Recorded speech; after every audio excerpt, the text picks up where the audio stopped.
fight for control of Phyllis Schlafly's Eagle Forum. More backlash against states passing religious freedom laws, and a life-size recreation of ancient Jerusalem could be coming to Colorado. Welcome to SkyWatch TV for Wednesday, April 13th, 2016. I'm Derek Gilbert. First, the Temple of Baal Arch, not coming to New York after all. Replicas of the 48-foot tall entry gate from the Temple of Baal, or Baal if you prefer, from Palmyra, was supposed to come to Times Square in New York, Trafalgar Square in London next Tuesday, April 19th. The plans have changed. Now we're told that there will be no replica in New York at all, at least not yet. And the replica in London will be of the Arch of Triumph from Palmyra, not the gate from the Temple of Baal. Why the change? Don't know. As recently as March 19th, the New York Times was reporting that they were still expecting a replica of the gate from the Temple of Baal in Times Square. And if you missed our most recent Sci Friday episode, Sharon made a really brilliant observation. London and New York, the banking capitals of the world, are already linked by a matching pair, identical pair of ancient Egyptian obelisks, which you probably know represent the phallus of Osiris after he was cut into 14 pieces by his evil twin brother Set. These are called the Needles of Cleopatra, misnamed because they were constructed by Pharaoh Thutmose III about 1,300 years before Cleopatra was even born. Taken during the late 19th century when we Westerners figured, it was our right to take those things and set them up in our cities for safekeeping. So these two pagan phallic symbols already linking the banking capitals, Old City of London and Wall Street, essentially. And then Sharon said, we were going to set up these gates from the Temple of Baal, Satan, in New York and London. So like the movie Ghostbusters, you got the keymasters and the gatekeepers. Now, what is the real spiritual significance of that? Or what would it have been? No idea. Maybe nothing. A friend of mine said that if these powers and principalities that Paul writes about need us weak and limited humans to conduct a ritual in a very certain pattern to give them permission to do things, then they're pretty lame. Now, I'm not going to dismiss entirely that there may be some supernatural significance to what was planned, but the bottom line is the gates of Baal not coming. London is getting a replica of the Triumphal Arch, which was erected in the 2nd or 3rd century for the Emperor Septimus Severus for his victory over Persia or something. We also learned that the method by which the replica is being created has changed. We were told originally that giant 3D printers using a composite of rock dust and some adhesive were going to print these gates, the replicas of these gates. The replica for the Triumphal Arch is actually being carved out of blocks of marble at a quarry in Italy. So again, why the change? Don't know. The Institute for Digital Archaeology is behind this plan. Have no idea why they changed their minds, but something about this just doesn't seem right because we are told that the changes in plans were very recent. And this seems like a much bigger project than something that could just be changed on a dime. Oh, we've scrapped the design, we're changing it completely. It's not the gate, it's the arch. It's not 3D printed, it's going to be carved from marble. That doesn't seem like something you can just change in a matter of a week or two. So either the original story was wrong about what was going to be erected in New York and London and how these things were going to be created, or the Institute for Digital Archaeology changed its mind months ago, but only told the press last week, or they're still bringing a replica of the gate of the Temple of Baal and aren't telling us because those pesky Christians keep raising such a fuss. We'll find out next week, Tuesday. Meanwhile, a man in Colorado wants to do the IDA one better, plans to build a full-size replica of ancient Jerusalem in Colorado. Plans are underway to acquire the land and then recreate Herod's temple, the Antonia Fortress and Herod's palace, the high priest's palace, and the site of the crucifixion on a 700-acre plot of land about 30 minutes east of Colorado Springs. It's reportedly not being done as a for-profit venture. This would be not-for-profit, intended just as something for people to visit and see. Space on the property reportedly planned to house and feed up to 2,400 hungry and homeless. The cost, estimated at about $100 million, could take 10 years to build. Israel's prime minister discloses that his country has conducted dozens of airstrikes inside Syria. Not really a secret. It's pretty well known that Israel has intercepted weapons shipments intended for Hezbollah, but it's never been officially admitted by the government of Israel. The prime minister's remarks came during a tour of a military drill near the Syrian border Monday. Israel's southern border is increasingly threatened by the Islamic State. That's the border along the Sinai Peninsula. ISIS has had a growing presence there, and they've been in conflict with the Egyptian military. As Avi Lipkin mentioned yesterday on this program, some of the Bedouin tribal chiefs in the Sinai have signed deals with ISIS to provide fighters and intelligence.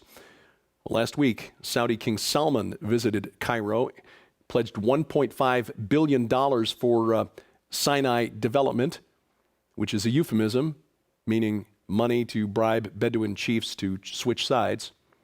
King Salman's visit came just a day after it was leaked in Washington, D.C., that the Obama administration is considering cutting back or ending the U.S.-led multinational force and observers operation in the Sinai because those peacekeepers are increasingly becoming sitting ducks for Islamist terrorists. Here at home, the political fight getting uglier by the week.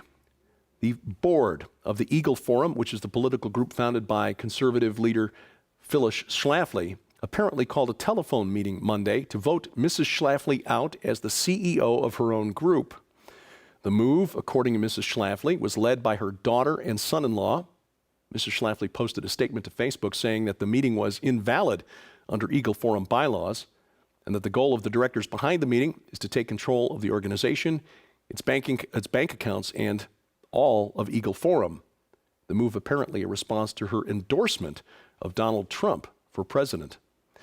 And there's more backlash to religious freedom bills in North Carolina and Mississippi. The media consistently taking the progressive side on this issue, describing the new laws as so-called religious freedom and so-called religious liberty. Oh, and using scare quotes around the words religious freedom and religious liberty.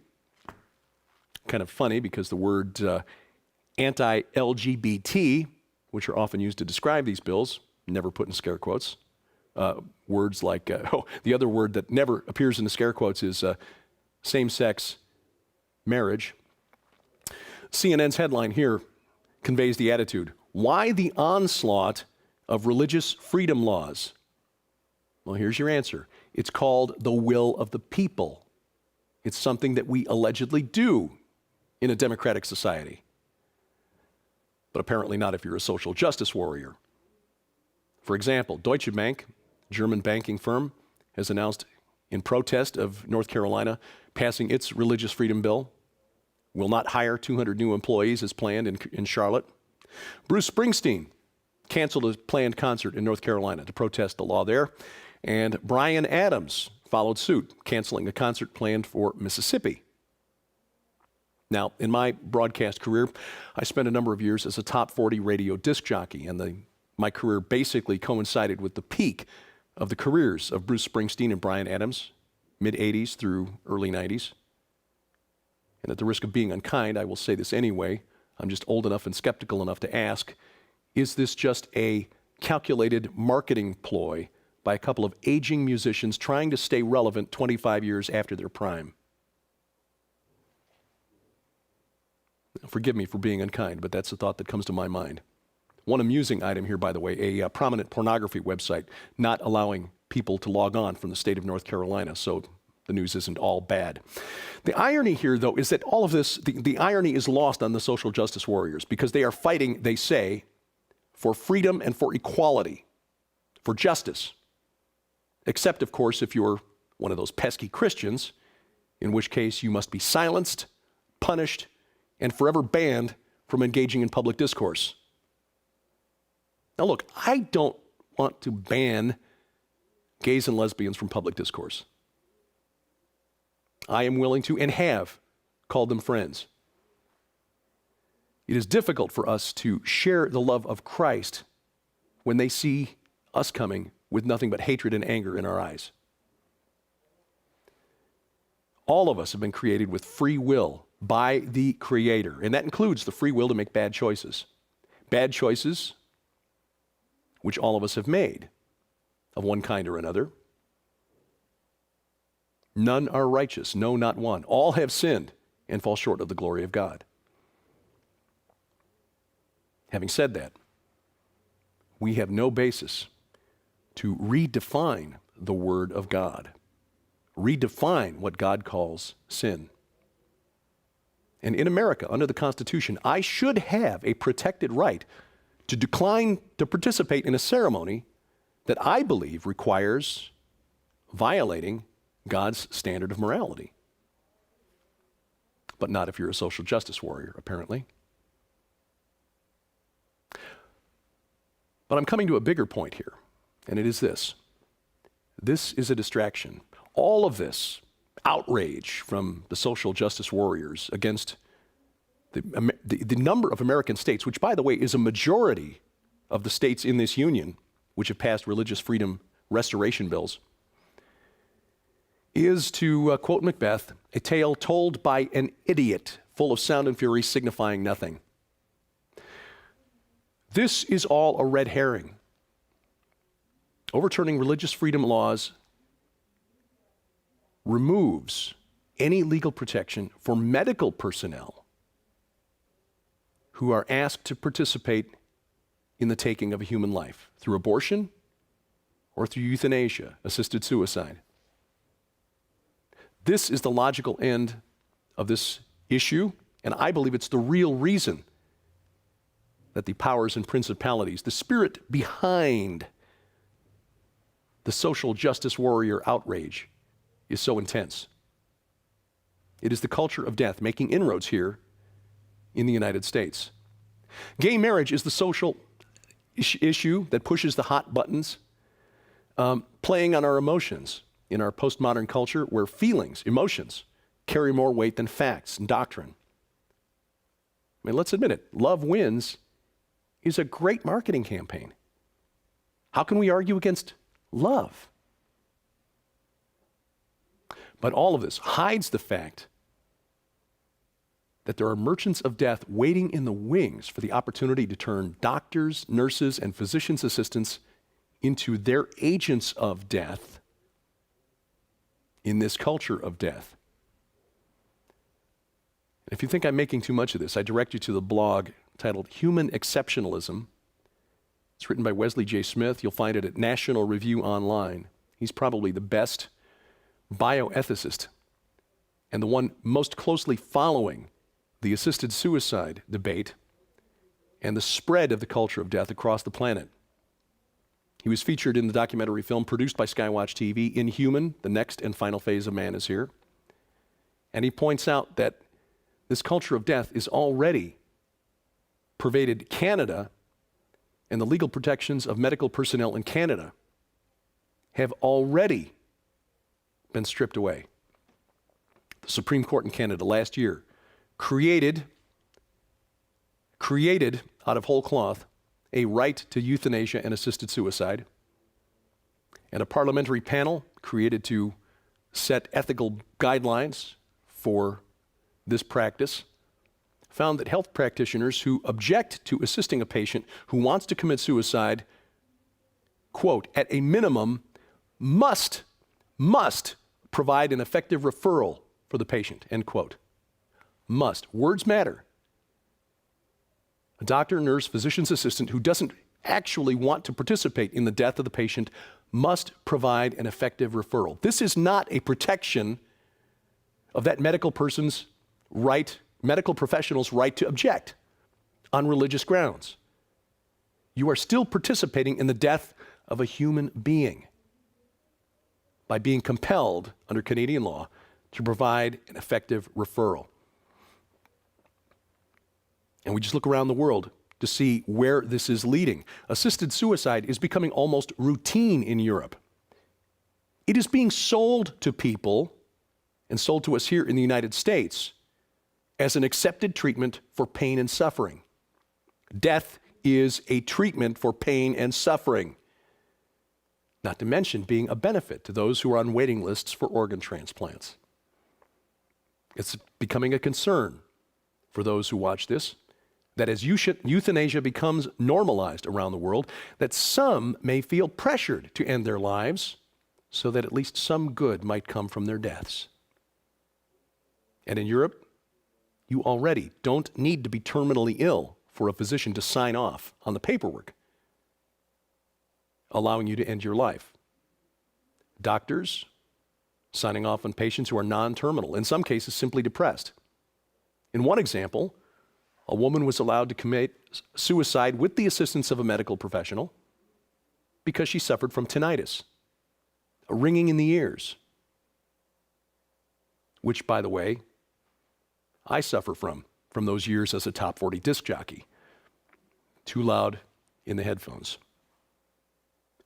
Well, 2 weeks ago, an academic paper published by a Dutch medical researcher showed another glimpse into the future of where this is headed. The paper explored the possibility that doctors in the future might be allowed to harvest organs from euthanasia patients who are still alive. Patients who want to commit suicide, not necessarily because they're terminally ill, but just don't have the will to live, could, in the future, be anesthetized and harvested in order to ensure the freshness of the organs for transplant. And in a world where those who want to live are so afraid of death and want to extend life indefinitely, the demand for organ transplants will only grow. And the pressure on those who are suffering a debilitating illness, or perhaps just depressed, to end their lives for the benefit of those who want to live forever, will increase. And while we're arguing over whether Christian wedding photographers should be forced to take pictures at same-sex weddings, we're missing the real impact of the fight over religious liberty laws.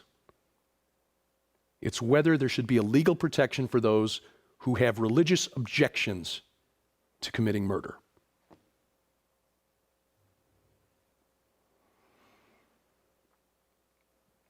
This is why we do what we do at SkyWatchTV.